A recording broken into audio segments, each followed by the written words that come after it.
We are back. Box score from the Old Garden. Nedick's at the Old Garden on 49th Street. I'm Ralph Tycho with the Comfortably Zoned Radio Network, and have we ever got a show for you guys tonight? We're going to talk Super Bowl results. We're going to talk Old New York Ranger hockey, and we've got a doozy. With us is George Case Jr., one of the panelists. George Case III, excuse me. Hello, George. Hi, everybody. Alan Blumpkin, resident sports authority and historian. We've got David Hubler, author of Gnats and Grays, and an old Gardenite from way back, David Hubler. Yes, hi. Third deck, Madison Square Garden. We also have author George Grimm, who is a hockey author and friend of our host, who I'm going to introduce in a moment. George, welcome back to the airwaves. Good to be here. Thank you. Good to have you. And let's get it started. Unless I forgot everybody, we are awaiting a special guest, and she will check in when and if she does. I want to introduce the host with my favorite expression of the week. I love saying this because I get to put on my old New York accent as if I don't have one on a daily basis. But here we go. What's the score, Hal? Well, the score this week, the big event in sports this week was the Super Bowl. And if you wanted a nap, it was a doozy of a game. I found myself bored to death by it, and it was a disappointing game. The score at halftime was 3-0. The Los Angeles Rams punted the first 8 times they had the ball, and the New England Patriots managed to get a field goal in the first half. That was the only scoring. The only touchdown in the game came with 7 minutes to play. And the Patriots won for a change, so now they've won 6 championships, and they've had 9 trips to the Super Bowl. And the confetti came down, and they were celebrating what a wonderful dynasty they have. Well, yeah, they have a dynasty, but you have to consider that they get nearly a free pass into the playoffs and many times into the Super Bowl because they live in the AFC East. The AFC East has 4 teams in it. The other 3 teams are the Jets, who live on the memory of Joe Namath and the 1969 Miracle Super Bowl. The Miami Dolphins, who live on the memory of the undefeated season in 1972. And the Buffalo Bills, who went to the Super Bowl 4 straight years and found a way to lose every time. And these are 3 very mediocre teams, and so the Patriots take advantage of that situation, and they almost always finish in first place. They often have a bye in the first round of the playoffs, so that means if they can manage to win 2 playoff games, they're going to be in the Super Bowl. And if you get there, anything can happen. And it happened on Sunday without much of an offense, without much pizzazz. The New England Patriots are National Football League champions again. But I just question the whole thing about them celebrating and being a dynasty. I mean, a dynasty, you have to really rule. I mean, the Celtics, the Montreal Canadiens in hockey, the Pittsburgh Steelers, the Yankees, of course. David Hubler is quick to say. Yes, I'm sorry, David. I try to overlook the Yankees whenever I can. You know that. That's why I stuck it in there. There you go, David. Forgive me. Stick up for the Yankees, David. Forgive me. Anyway, those dynasties were built on winning seasons against a lot of teams and a lot of games. This dynasty is built on smoke and mirrors as far as I'm concerned. But listen, they're enjoying it. They had their parade today, and they celebrated probably a couple 100,000 people in Boston. waving their hats and whistling and having a high old time. One day, Tom Brady will retire, and one day Bill Belichick will retire. And I think this franchise will come back to earth, even though they'll still be in that division where they have easy pickings with those other teams. So that's my thought about the Super Bowl, and that's what I wrote. Unfortunately, communications is a problem around here right now. Our internet server and our telephone landline is down, so I'm talking to you on a cell phone, and I'm unable to file my column until tomorrow. I hope we get it fixed by tomorrow. But you got a head start on what I wrote this week about the Super Bowl. Hal, I guess that's why I couldn't find it. See, that's the answer. Incredibly insightful, Hal, about the division that the Patriots play in. I'm a Jet fan, and that is my only memory. And what a weak division it is, and I never thought of it in those terms. That has helped them immensely over the last... You're looking at 8 games, 2 against each of those teams, 3 teams, rather, 6 games, in which they're almost guaranteed victories. That's a pretty good when they go start. down to Miami. That's 5-1. Still. And then there's a little cheating thrown in, too. Don't forget that. Oh, yes, I never forget that. Spygate and Deflategate. Right. So I don't exactly admire the Patriots. And how about the gates that we never find out about with them? That's right. In other words, those are the 2 they got caught for. But I definitely doubt if it's the only 2 they ever did. No, because that's, if you do it once, you're likely to do it again. Right, just the odds. And it's a mindset. It goes to corporate greed. It goes to the greed of society in every way. But that aside, great column. Thank you, Hal. Well, thank you. I think it'll be good when it gets posted. If it ever gets posted, I got to get an internet back here. Hey, I've been a victim of the internet 3 times a day for the last 3 years. Incidentally, the network is 3 years old, February 1st. Congratulations. Oh, it's birthday. Yeah. It's a birthday. That's nice. It is nice, and one of the pleasures is just getting to know you guys. 2 or 3 different shows that we're all on that make it nice.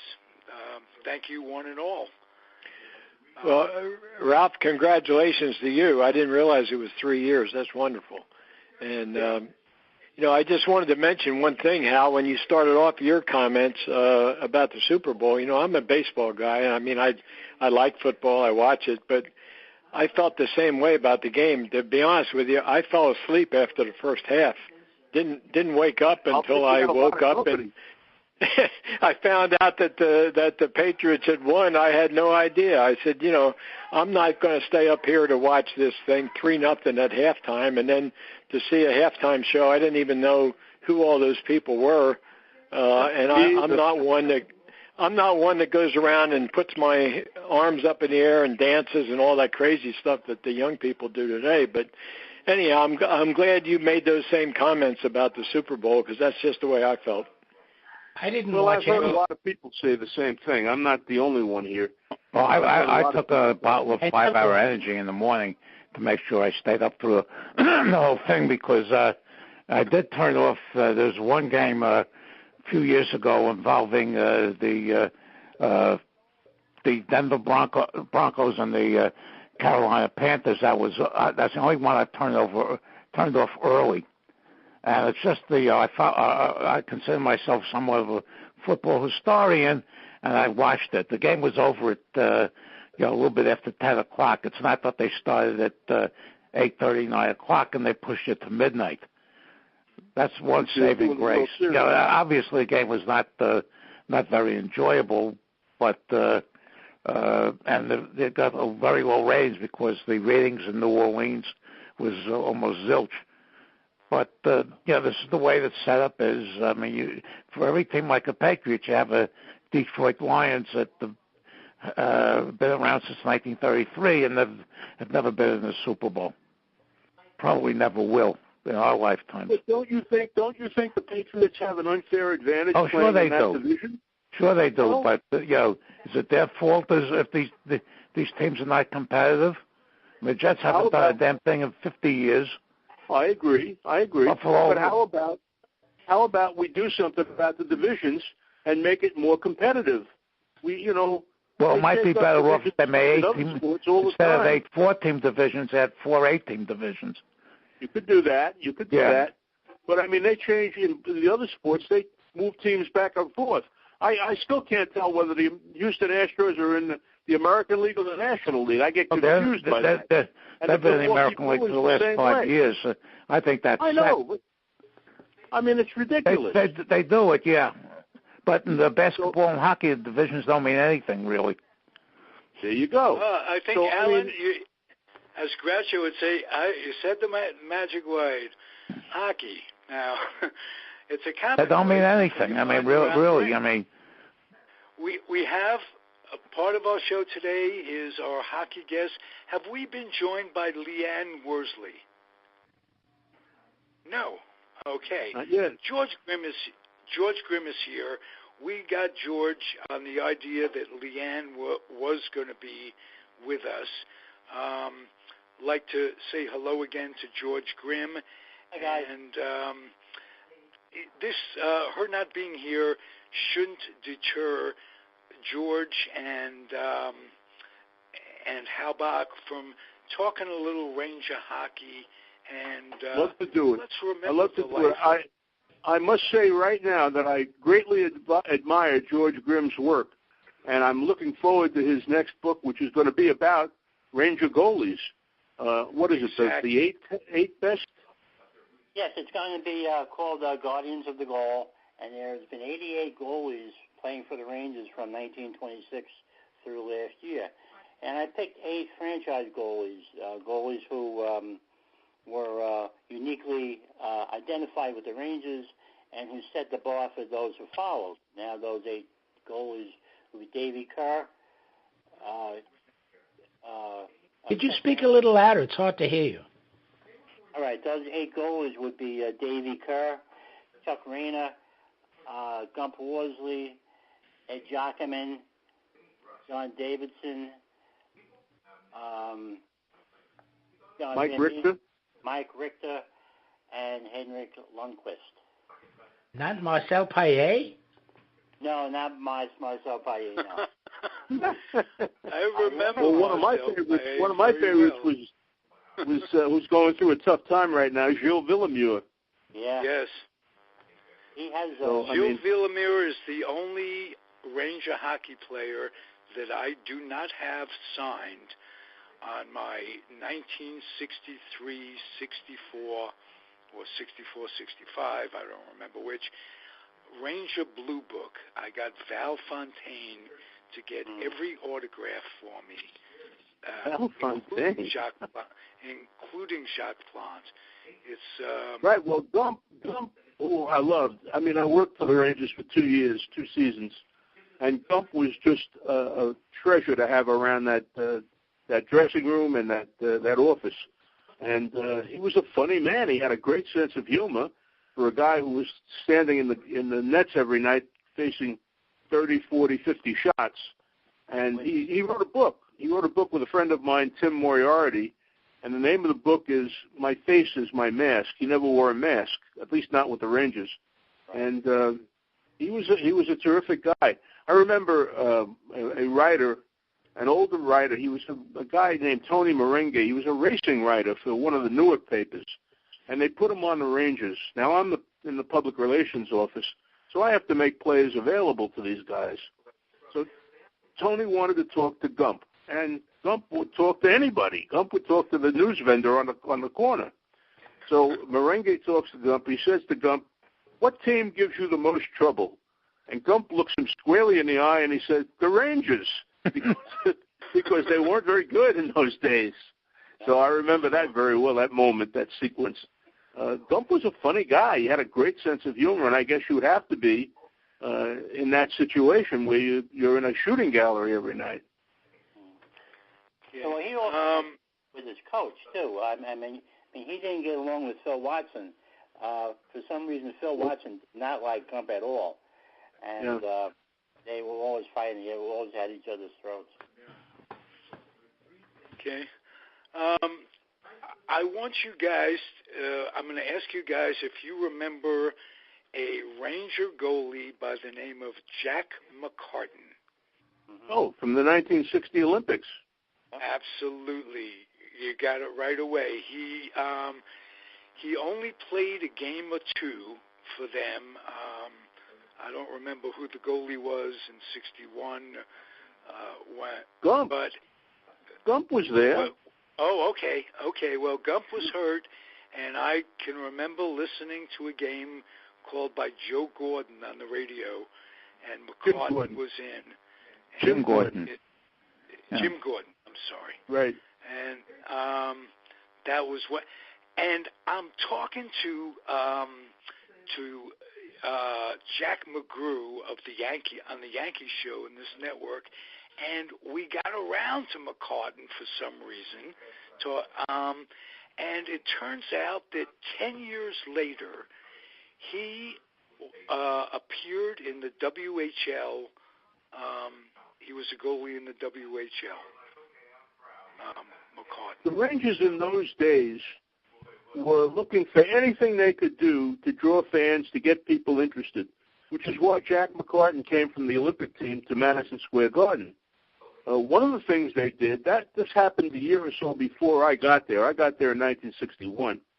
A year or so before I got there, the Rangers were in such bad shape, it was decided, and I don't know by whom, it was decided that they needed mental help, a psychiatric help, and they hired a psychiatrist to sit with the Ranger players and talk to them and try to give them confidence.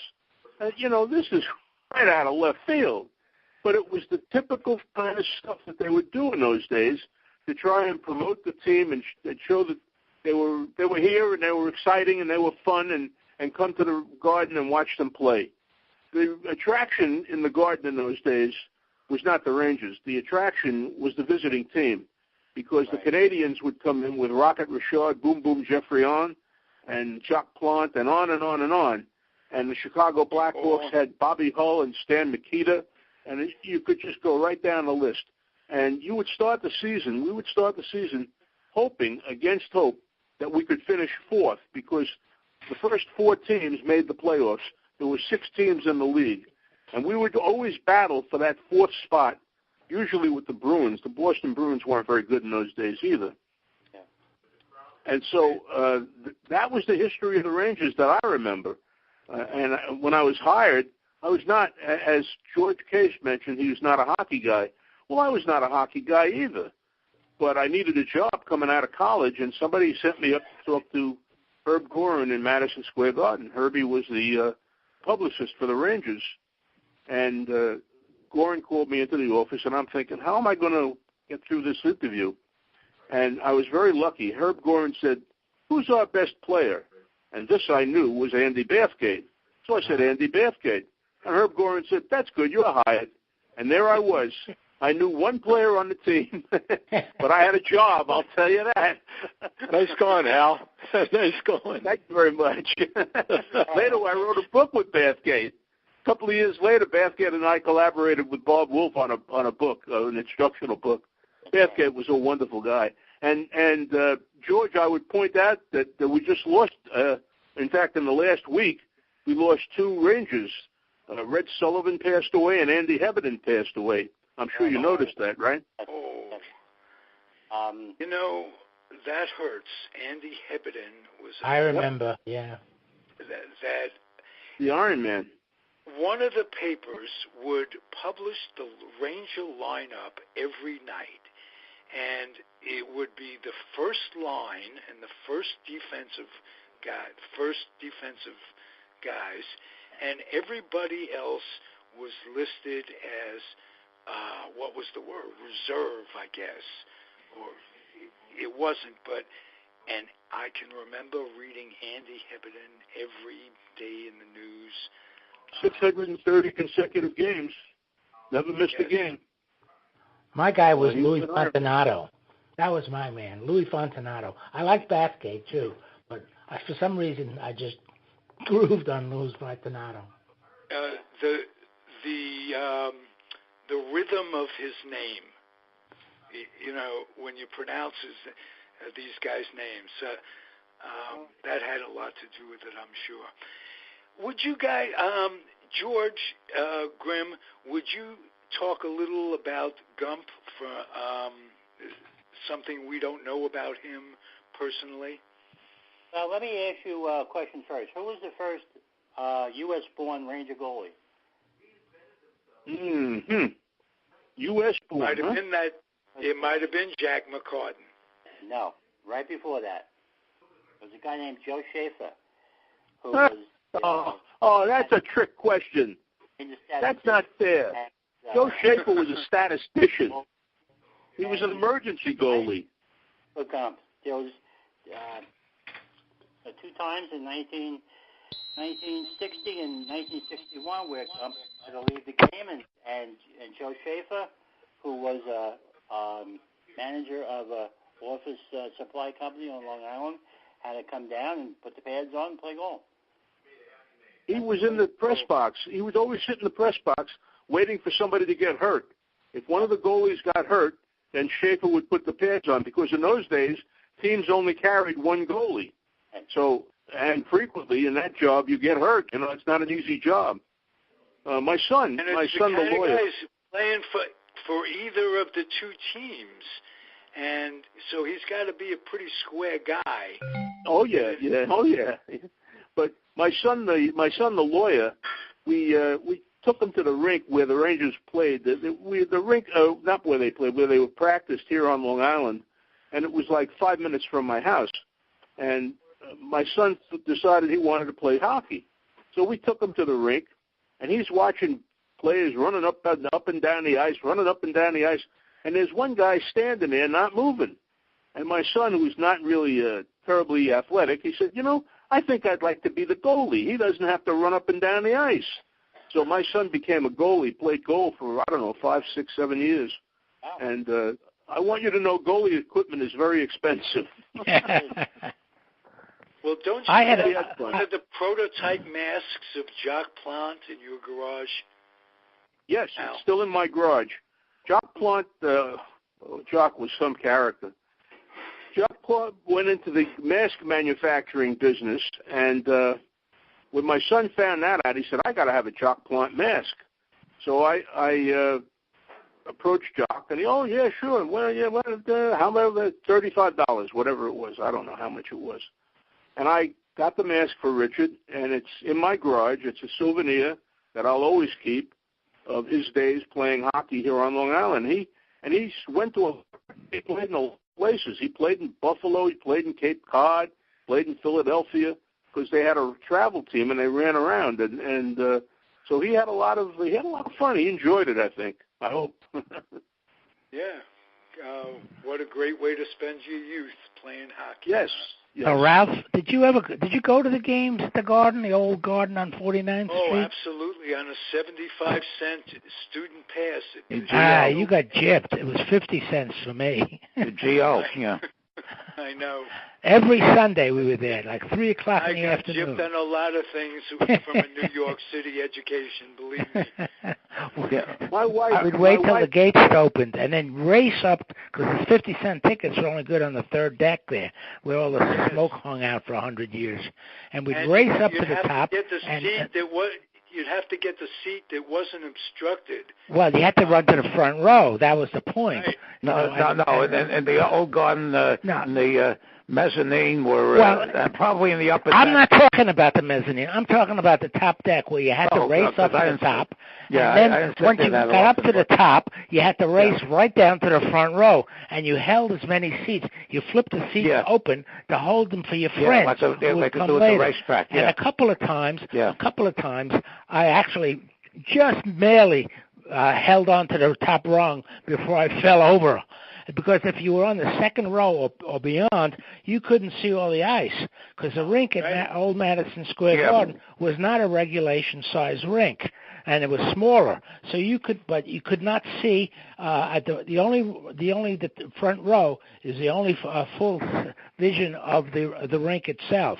So that's why for 50 cents you had to get to the front row. Anything past the front row, you couldn't see a third of the ice down the sides. Well, when I used to go to the basketball games there, I always most of the time sat in the mezzanine. You couldn't take row A because you had to look through the bars, and you couldn't take row F because you couldn't see the scoreboard. The whole thing became a science or an art. I don't know whether you want to, knowing exactly where and exactly what seats were good and what seats weren't. Let me tell you a story. Let me tell you a story about the great Jacques Plante, and he was a great goaltender, fantastic goaltender. He was. Yes, he was. The word comes down, while I'm in the Ranger publicity office, the word comes down from Montreal. Plante has called the league office and said that the nets at Madison Square Garden were wider than the regulation nets. Come on, Jacques, are you kidding me? Word comes down from the league headquarters, you got to go measure those nets. So who gets the job to measure the nets? Yours truly. And I went down, this is a true story. I'm not fooling around here. I went down into the bowels of Madison Square Garden. I got the building manager, and I said, we got to measure the nets. And I don't remember what the standard net was supposed to measure. I think 4 by 6. 4 by 6. And so we got the tape measure out, and I'll be damned if those nets weren't too wide.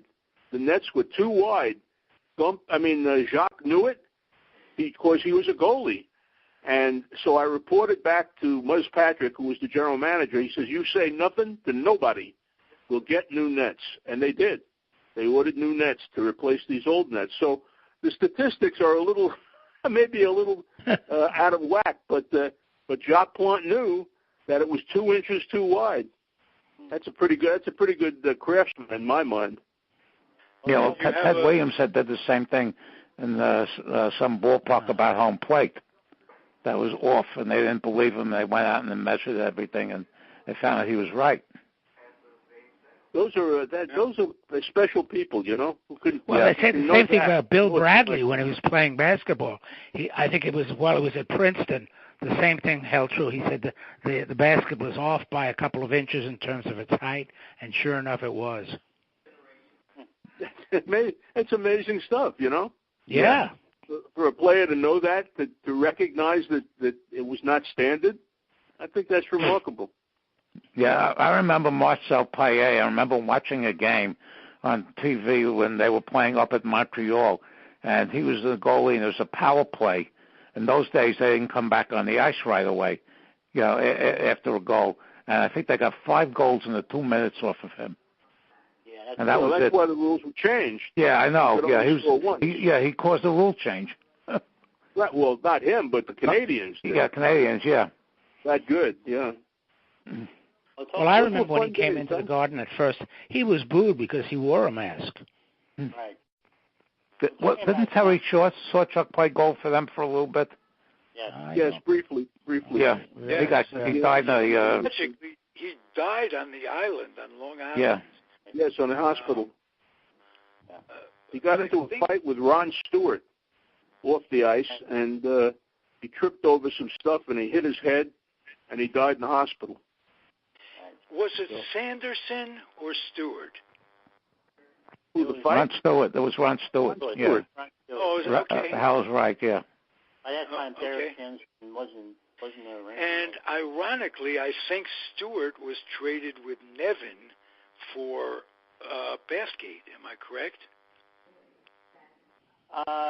He came to the Rangers for Bathgate?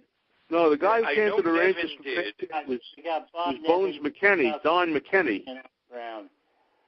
Right? Bones Am I right, McKenney George? coached Don Wake McKenney. Forest. He was the coach of Wake Forest, That's Bones right. McKenney. Very good. That's good, David. Yeah, he used to carry a towel in his mouth, remember? No, that was Terry Tarkanian. Tarkanian did that. And so Tarkanian did that too. Yeah. Joe Lapchick would have a towel with him on the bench. Yeah, on his shoulder. And of course, John Thompson at Georgetown did the same thing. That's right. That's Yeah, right. Hal, I think the player you're looking for was a Toronto guy named Dave Keon.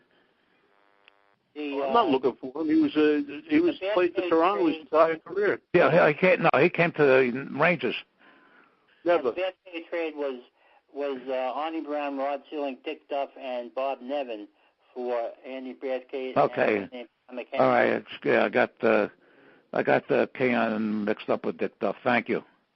Right. Duff Yeah, okay. wasn't here long. Okay. Hey, Leanne, have you joined us and just aren't saying anything? Okay. Gump and Muzz Patrick in 1952-53 was the year that he was in the league for the first year, and he actually won the NHL Rookie of the Year award. The next year, he asked Muzz Patrick for a $500 raise, and he was sent to the minors because he didn't want to pay him. Oh, wow. So that's the way it was back then. That's the way, Didn't they have a small guy named Camille Henry in those days? The pocket rocket. Yeah. Terrific. Camille Henry was very small. Yeah. Yep. Of all the wonderful guys that team had, and they were all really terrific guys, Camille Henry may have been my favorite because he was just a very funny, genial kind of a guy and just a fun guy. And he was always around our office, always kibitzing. All of them were really wonderful guys. Yeah. I don't know anything about the current team, as far as personalities or anything, but I know that the team that I worked for, while it wasn't the best team in the league, they had the best players, the best people in the league. They were just wonderful. And you know what? Another thing about that era was it was a 6-team league, so you knew every player in the league. Now, I defy you to tell me who the first line is for the Winnipeg Golden Jets or whatever they call themselves. You don't know. There are too many players, too many teams. My wife and I are watching TV one night, maybe a year or so ago, and they're giving the scores, right? The hockey scores, okay? And the broadcaster says, Phoenix 2, Las Vegas 1. And my wife looks at me and she says, Phoenix has a hockey team? Las Vegas has a hockey team? It's bizarre, It's just too many teams, too much. It's too much. I think they have 32 teams now. Yeah, it's just too much. Yes. I much prefer the old days. So the NBA was the same thing. They had 8 teams, and there's 96 players in the league. You knew them all, and now there's 30 teams. I look at some of these box scores. I don't know who most of these guys are. Don't know who they are. It's true. It's true. Hey, Ralph, do you think she's in a different time zone? Do you think that might have been the problem? No, I was incredibly clear. 8 o'clock Eastern. She's got the numbers. I would like to make a remark. I would like to mention something that make a remark that will make our friend George Case III very happy. George, the Mets truck left for Port St. Lucie yesterday.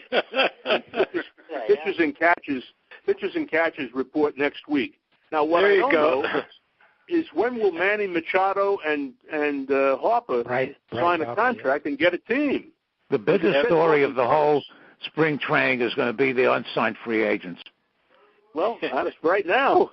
It's going to be like that until opening day of the regular season. It's going to be like that. If this doesn't dissipate.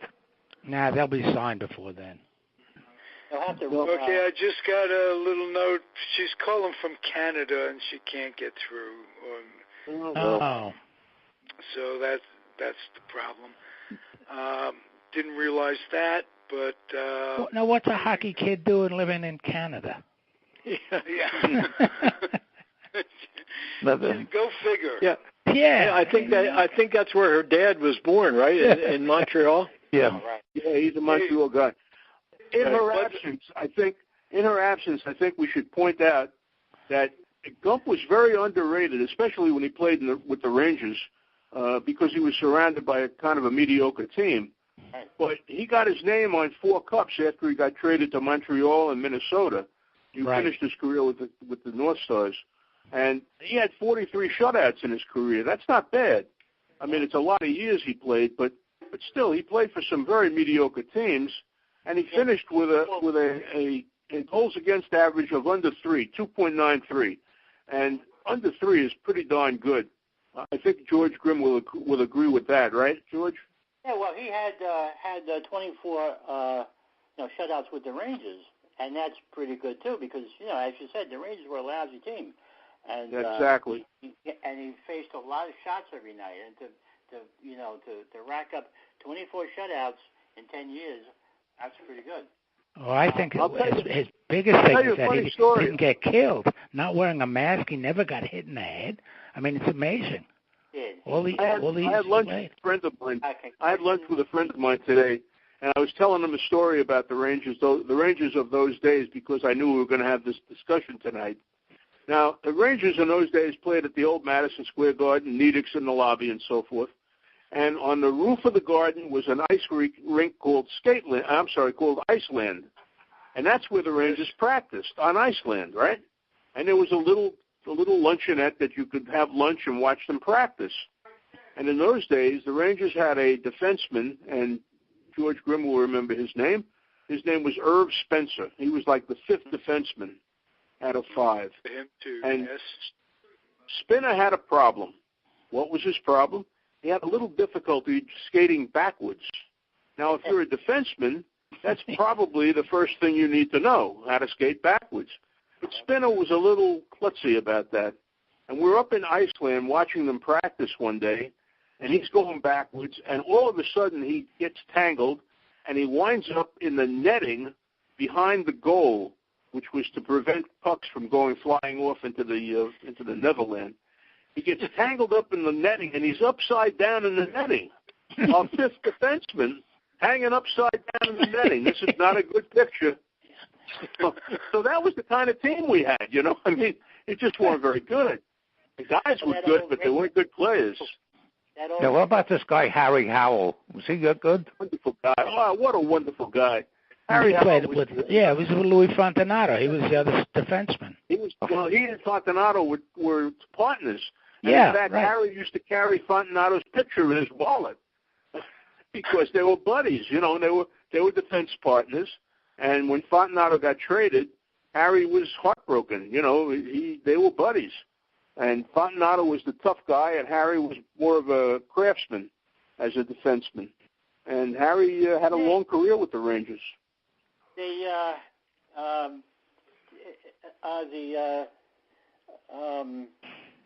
Gordie Howe Lou Fontanato fight that happened right before Lou got traded to Montreal, and I think that was why he got because he lost his effectiveness as a tough guy.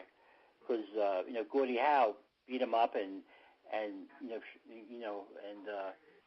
had his nose spread all over his face, and it was a picture in the paper, and it was pretty ugly at the time. I read a story about Gordie Howe that he was so strong that he could hold his stick on the ice with one hand, and any player could come along with 2 hands on their stick, and they couldn't lift his stick off the ice. That's how strong he was. I read about him I read his autobiography, and he always went into the training season like he had a job to win, even though when he was leading the league and everything all the time. I came along, he was in the twilight of his career, and I'm in the Detroit Red Wings dressing room one night, and I walked up to him, made the mistake of saying, "How long do you think you're going to play? Do you think about retirement?" And he looked at me, and he gave me one of his patented elbows to the ribs.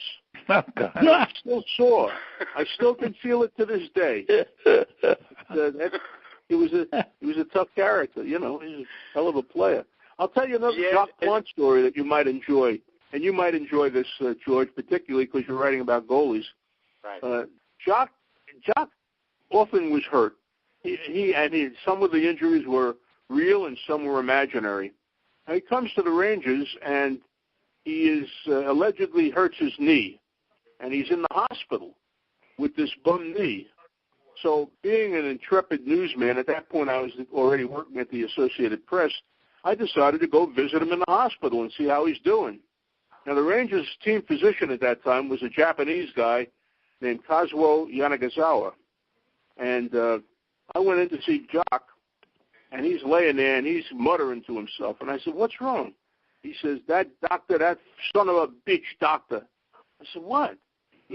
Apparently, Yanagisawa didn't believe that Jacques was hurt. And so he said to him, bend your knee. And Jacques tried to bend his knee, and then Yanagisawa had his cigarette lighter, and he put the cigarette lighter under Jacques' knee. Well, that got his knee bending pretty good. So Jacques was very angry at Kazuo Yanagisawa. Wow. We had those were days, boy. I'll tell you. I can well imagine. He lit him to get him to move his knee. Actually. Yeah, exactly. Let's see if you can really move your knee. Oh God, that's awful. That's a doctor. Sports medicine was a little less sophisticated in those days. Yeah. My mother, had she been alive, she would have heard that story and still worshipped him because he was a doctor. Well, I think his former job was he was the medic on the Bataan Death March. Probably, very probably. Right. But it was I'll tell you, I've never had as much fun as I did in those years when I covered the Rangers and I worked for the Rangers. It was just a fun time. It was a laugh a day. They weren't very good, but they were a lot of fun. From there, you went to the AP, didn't you, Hal? Yes, I did. What were the circumstances behind that? Well, I had worked at the AP twice before.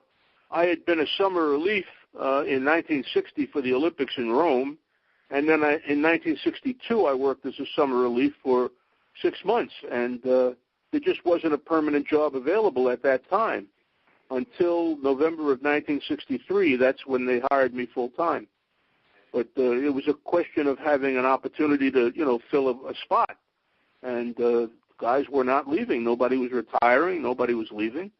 And until somebody finally retired, and they offered me the job. And I stayed there, for 40 years. 40 A short gig, as they say. Yes. Hey, I have my producing hat on. Al, would you get with Robert Denninger and help him with the football podcast? You just said you're a football guy. Yeah, what kind of football? It's talking about the current stuff. I'm really not interested. Well, historical, that's another story, but I'm not really interested in discussing the problems of the Jets and the Giants. Okay, that's all the papers are filled with. My second producing idea is that Hal write a column on that 1960 Olympic team with Oscar and Jerry West and Lucas and stuff, and we could have a show on that. I don't know.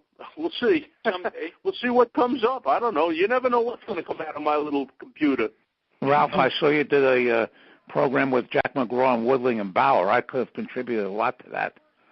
I know. That was right off the top of our head. When do you do it? What time? You do it Monday nights with him? We don't do it on any set time. Oh.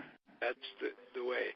But we'll talk about that, and we'll get you on a Yankee show. Yeah, the historical stuff, fine. I just don't want to deal with any current stuff.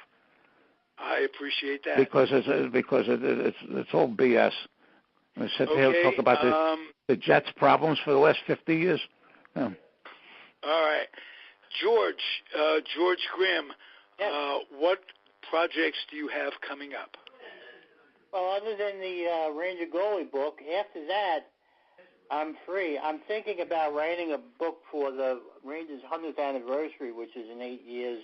I'm thinking about doing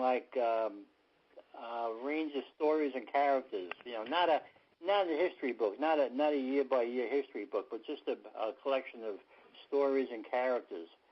Like Hal has mentioned, the Rangers have had a lot of characters over the years.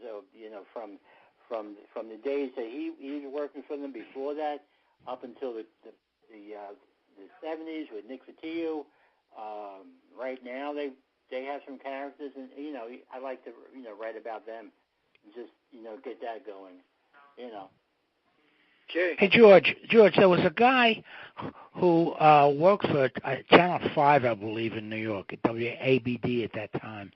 And he was, and this was a wonderful story, he went to every Ranger game, and he was the substitute goalie for any goalie that got hurt. In those days, they carried one goalie, and he would just sit there in the stands, and if one of the two goalies got hurt, he would go back downstairs and suit up and play the rest of the game, hopefully.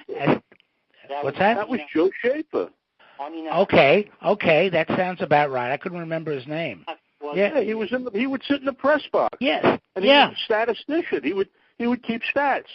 And if anybody got hurt, any goalie got hurt, whether it was for Detroit or Chicago or Boston or Montreal, or the Rangers, and he became the goalie, or the Rangers.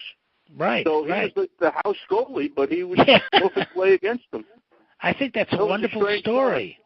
Yeah. It was a strange time in hockey. Right. Arnie Knox actually was the head writer for the Super Sale Show back then too. So he was working for Channel 5. He was a producer, director, and he worked for Channel 5. And Arnie Knox, right? Arnie Knox. Knox, right? Was that his name? That name sounds familiar. Yeah. I don't know, but I remember the name. Swap off. But yeah, I remember him.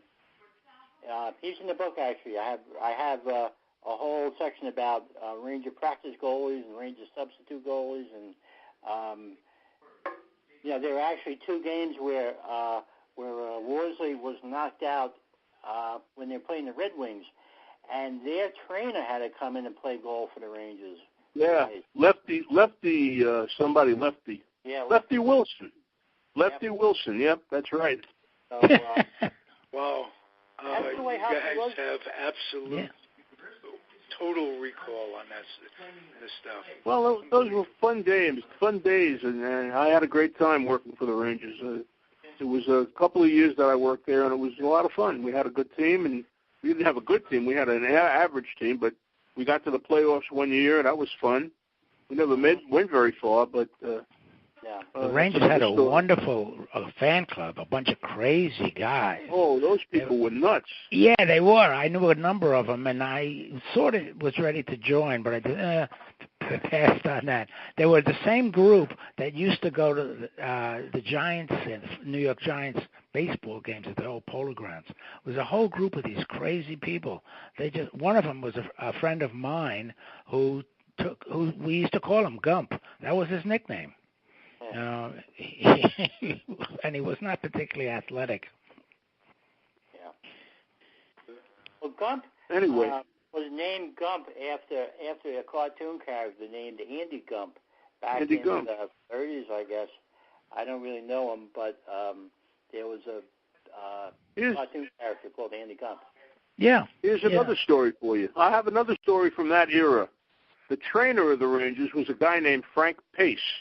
Right. And when I went to work for the Rangers, I had to write an article for their program every week. And so I got a hold of Frank. I said, "Come up here. I want to talk to you." And I said to him, the first thing I said to him is, "Tell me how you treat an injury. Well, somebody comes off the ice with a bruise or an injury. Whatever. What do you do?" He said, "Well, I put heat on." I said, "Well, what if the heat doesn't work?" He said, "Then I put ice on." And I thought, "Whoa, this is modern sports medicine here. First heat, then ice." Then that year, my son was 5 years old, 6 years old, I don't know, whatever. And I took him to the circus. And they had Frank Pace working as an usher at Madison Square Garden. Wow. So I just, it was like double duty. It's a wonderful time, I'll tell you. Yeah. Those guys weren't, they weren't in it for the money. I mean, they were in it for the money, but not like today's guys, Oh, well, there was I had money. one quick story, David and Hal and George. And you might, I'm not a hockey guy, but I read about Gump Worsley, and they said that before the games, Gump used to say, "Hey, guys, go out and win one for the Gumper." So it was a play on words, actually, with go win one for the Gipper, but that was his sense of humor. So. Yeah, he was a very funny guy. He really was. He had a great sense of humor, and I miss them all in many ways. They were terrific guys. Okay. Hey, what a terrific show. Yeah, I just want to make one little comment off topic. Today is the 85th birthday of Henry Aaron. Oh, wow. And tomorrow is the 124th birthday of Babe Ruth. It's that close, one day apart. Wow. Ironic. Wow. How many of us still consider Henry Aaron as the home run champion? I do. Yeah, I do. I do, yeah. Yep, I do too. Yep. Well, then that's a good sign. Put it. George Grimm, do you follow any other sports? Not that much. Baseball a little bit. More the Mets than the Yankees. Okay. Football. I'm so out of touch with football that when the Rams were in the Super Bowl, I had to check to see if they were still in St. Louis or if they moved back to L.A. because I knew they were in L.A. They moved. So yeah, they originated in Cleveland. They were in Cleveland for that's right. 7 or 8 years before they moved out to L.A. the first time. Wow. That was the All-America Conference, wasn't it? Yeah. No, they weren't in the they were Cleveland Rams. Yeah, and that's what I'm saying. the Cleveland, they started in some other league. I just finished a book on this stuff called The League by John Eisenberg, and they came into the NFL. They skipped 1 year because of World War II, and they won a championship in '45. Then they moved out to LA, became the Rams, the LA Rams, until they moved to St. Louis, and then a couple of years ago they moved back. Crazy Legs Hirsch. Yeah, they had Hirsch and Waterfield. Norm Van Brocklet. They had a tremendous in the early '50s. They had an offensive juggernaut. Absolutely. Yeah, but that's a lot of years ago. We're talking about the Super Bowl, and I wanted to quote Peter Trunk, who said something which amused me. He said the halftime show was ruined by a functioning PA system. That's pretty good. Oh, God. Yeah, I did the best thing on the halftime show. I muted it. And I made a phone call so I wouldn't have to watch it. Well, I didn't watch any of it, so I'm proud of that. Yeah. Pitches and catches in less than a week, ladies and gentlemen. So, there you go. Hey, thanks for a great show, everybody. It's the Comfortably Zoned Radio Network. Hal Bock, you were terrific. George Grimm, thank you for joining us. George Case III, Alan Blumpkin, David Hubler. It is terrific having you guys on a regular basis. And Hal, anything you want to say to close us out? Just that it's been a fun show. I enjoyed the memories of my days with the Rangers and with Gump and those other guys, and I'm glad you agree with me. You guys agreed with me about the Super Bowl and about the Patriots getting a Pasadena into the playoffs every year. So we'll see what happens next year. Okay, George Grimm, Very good. Is there anything you want to say to close it out? Probably just, thank you for having me on, and I'd like to be on whenever you have a chance. We will, when we think of hockey, we think of George Grimm. Thank you. Okay. All right.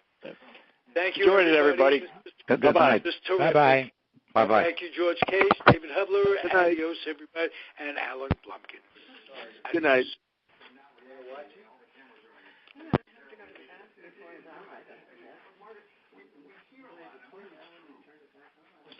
The phones are not working, so this phone is the only one that's working. I said, that phone was not working, you're right. I don't know, the guy was on the phone, he said his phones were screwed up too, so I don't know whether it's just us or...